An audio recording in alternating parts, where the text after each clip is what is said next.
Party ఫిరాయించిన ఎమ్మెల్యేల పరిస్థితి ఎట్లుందంటే ముందుకు పోతే నుయ్యి వెనక్కి పోతే గొయ్యి ఈ చందంగా తయారైంది. ఈ నేపథ్యంలో ఏం చేయాలి అసలు?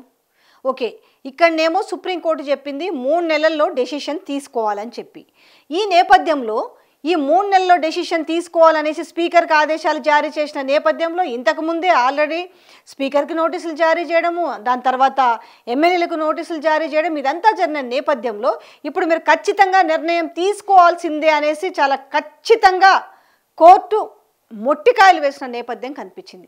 మరి ఈ నేపథ్యంలో అది కూడా 3 నెలల్లో పెరగకుండా, అంటే మీన్స్ ఒక్కరోజు కూడా కాదు, 3 నెలల లోపులోనే మీరు నిర్ణయం తీసుకోవాలని చెప్పింది.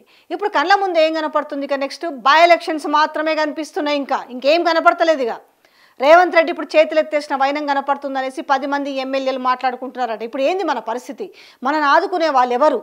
ఒకవేళ అనర్హత పిటిషన్ మన పైన వేటు పడితే మనం ఈ 10 మంది ఎమ్మెల్యేలము ప్రజల్లోకి పోతే ప్రజల్లో గెలుచుకునే అవకాశం ఉందా?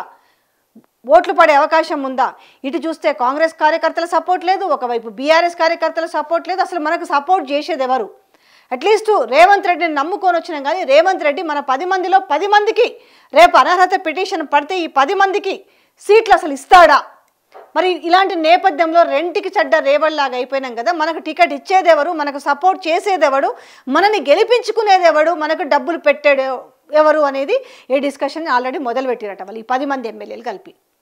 అయితే వాళ్ళకు దోచిన ఒక అంశం ఏంది అని అంటే, ఒకసారి కేసీఆర్ అపాయింట్మెంట్ తీసుకొని ఒకసారి కలిసి మాట్లాడదాము అనేసి అందులో ఉన్న కొంతమంది ఎమ్మెల్యేలు సూచించారట. అందులో 1-2 మంది అట్లా ఇంకా అది బాగుండదు, పోయినా కూడా ఒకసారి మనం వద్దనుకొని బయటకు వచ్చినాం కదా, ఇప్పుడు ఎట్లా పోయి మాట్లాడతామంటే ఏముంది, మనం రేవంత్ రెడ్డి బ్లాక్మెయిల్ చేస్తేనే పోయినాం, ఎమోషనల్ బ్లాక్మెయిల్ చేసిండు, అండ్ ఇట్లా మన ఆస్తులపైన కావచ్చు, మనం సంపాదించిన భూములపైన కావచ్చు, అలాగే నియోజకవర్గ అభివృద్ధి కోసము నిధులు ఆపేస్తామని చెప్పడము, అందువల్లనే మేము పోయినాం తప్ప మాకు అస్సలు ఇష్టం లేదు అనే విషయాన్ని మళ్ళీ మనం చెప్దాము.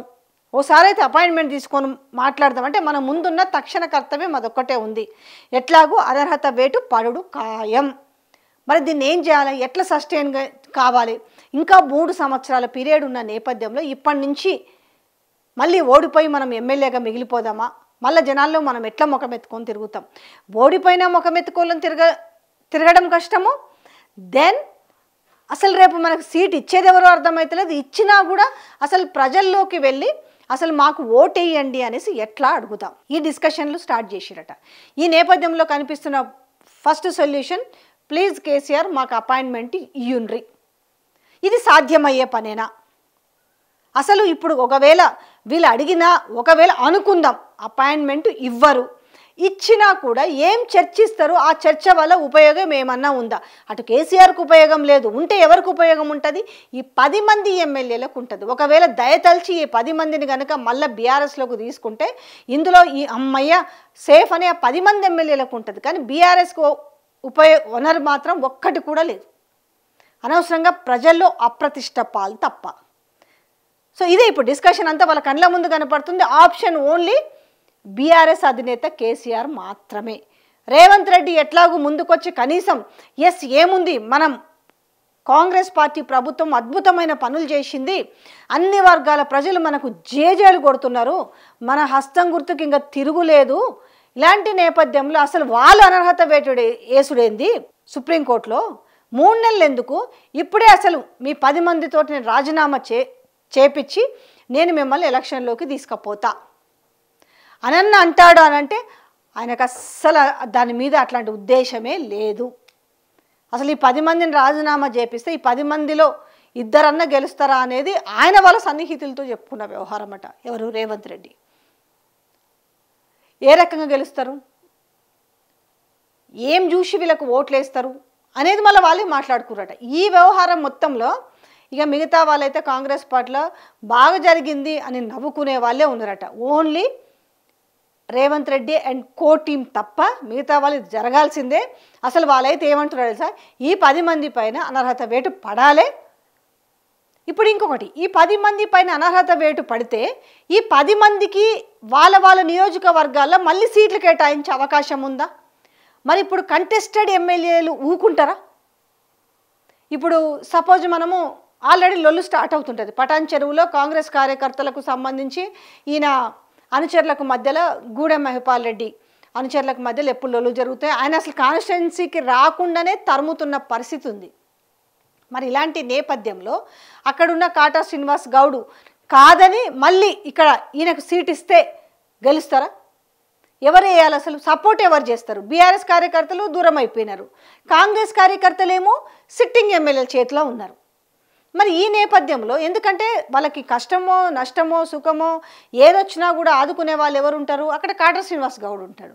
బీఆర్ఎస్ కార్యకర్తలకు సంబంధించి బీఆర్ఎస్ పార్టీ చూసుకుంటుంది. ఈ నేపథ్యంలో అసలు ఎవరు అసలు ముందుకొచ్చి కార్యకర్తలు అనేవాళ్ళు పని చేసే వాళ్ళే కనపడతలేరు. సీట్ అసలు వస్తుందా? ఖైరతాబాద్ చూసుకుందాం, కంటెస్టెడ్ ఎమ్మెల్యేని కాదని దానం నాగేంద్రకు సీటు ఇచ్చే అవకాశం ఉంటుందా? జగిత్యాలకు సంబంధించింది డాక్టర్ సంజయ్కి సంబంధించి జీవన్ రెడ్డి ఊకుంటాడా? ఇట్లా ఏ కాన్స్టిట్యున్సీలో చూసినా ఈ పరిస్థితే ఉన్న నేపథ్యంలో అసలు నిజంగా ఎట్లుందంటే వాళ్ళు చెప్పుకుంటారట, ఎవరు కాంగ్రెస్ కార్యకర్తలు కూడా మాట్లాడుకుంటారట, వీళ్ళకు బాగా అయింది, అసలు ఇట్లనే కావాలి, ఇప్పుడు చూస్తాం, ఇప్పుడు చూస్తామని మాట్లాడుతారు. టైం మాకు వస్తుంది అనేటి బీఆర్ఎస్ కార్యకర్తలు అనుకుంటారట, మాకు టైం వస్తుంది అనేసి కాంగ్రెస్ కార్యకర్తలు అనుకుంటున్నారట. ఈ మధ్యలో ఇక్కడ పొట్టుగా ఎగిరిపోయేది ఎవరున్నారంటే ఈ 10 మంది ఎమ్మెల్యేలు. పోనీ ఇప్పుడు అవును నేనే పిలిచినాను, ఈ 10 మంది ఎమ్మెల్యేల పరిస్థితి ఆగమవుతుంది అనేసి ఇప్పుడు రేవంత్ రెడ్డి ఏమన్నా చక్కదిద్దే కార్యక్రమం ఏమన్నా మొదలుపెట్టిందంటే అది లేదని బాధపోతురట. అరే మనమేంది ఇట్లా ఇరుక్కుపోయినాము, అప్పుడేమో ఇలాంటి అవకాశం ఉంటుందేమో ఈ వచ్చే ముందు కూడా అన్నారంట, అట్లేముంటుంది, ఏం లేదు, నేను ఉన్నా కదా, నేను అంతా చూసుకుంటా, మీకు ఏం కాదు, మీరు 5 ఏళ్ళు బాజాప్తా ఎమ్మెల్యేలు, అవసరమైతే అవకాశం ఉంటే మీకు మంత్రి పదవి ఇస్తాను కూడా కొంతమందికి హామీ ఇచ్చిండు. మంత్రి పదవి సంగతి దేవుడు ఎరుగు. అసలు ఈ 3 ఏళ్ళు వీళ్ళు ఎమ్మెల్యేగా ఉండే అవకాశం లేని పరిస్థితిలో పోయి మాట్లాడితే ఏం కాదు, ఆయన నిండి అసెంబ్లీలో చెప్పిన ఏమవుతుంది, అప్పుడు రాని బై ఎలక్షన్లు ఇప్పుడు ఎట్లా వస్తాయి, ఇప్పుడు మాట్లాడాలి మళ్ళీ ఆ మాట అంటే గట్టిగా ఇరికిచ్చినట్టు అవుతుంది. ఈ వీడియో క్లిప్పింగ్లు కూడా తీసుకుపోయి వాళ్ళు అక్కడ ఇచ్చేసారు అనుకో, ఇంకా గట్టిగా ఇరుక్కునే పరిస్థితి. పాపం వీళ్ళ తిప్పలు వీళ్ళు పడుతురు అనుకో, ఇంకా పాపం అనాలన్నా వద్దా అని అంటే బీఆర్ఎస్ నుంచి పోయి కాంగ్రెస్ పార్టీలో చేరినాక కూడా అరే మేము కాంగ్రెస్ కండువ కప్పుకున్నామనే ధైర్యం కూడా లేదు ఒక్కరికి కూడా. అది గుడికి సంబంధించిన కండువ, అది కాంగ్రెస్ కండువ. లక్కీ ఏందనంటే 2 ఒకలాగానే ఉంటాయి. గుడి కండువ అట్లనే ఉంటుంది, కాంగ్రెస్ పార్టీ కండువ కూడా అట్లనే ఉండడంతో ఆ కాటన్ దానికి అటు 3 రంగులు ఉంటుంది కదా, అది చెప్పిరట. ఇక ఇందులోనైతే అసలు మెయిన్ భయం అయితే ఎవరికంటే దానం నాగేందర్కి. కూర్చుంటే లేదు, తనకు నిద్రలేని రాత్రులు ఎన్ని గడుపుతున్నాడో కూడా తెలియదు నిజంగా. సో ఇది పరిస్థితి. ఎట్లా అంటే రేవంత్ రెడ్డి వీళ్ళని నట్టేట ముంచిండి 10 మంది ఎమ్మెల్యేలు. కానీ ఇప్పుడు ఈ 10 మంది ఎమ్మెల్యేలు ప్లీజ్ కేసీఆర్ మీకు దండం పెడతా అన్నా కూడా ఆయన ఇప్పుడు ఆదుకునే పరిస్థితిలో లేడు, ఆ అవకాశం కోల్పోయిండ్రు. ఏం చేస్తారు అసలు? ఈ అనర్హత వేటు పడితే ఈ బై ఎలక్షన్లో అసలు సీటు దక్కే అవకాశం ఉందా? రేవంత్ రెడ్డి ఏ రకంగా ఆదుకోబోతాడు, ఏ రకంగా హ్యాండ్ ఇవ్వబోతారు అనేది వెరీ సూన్ చూడబోతాం.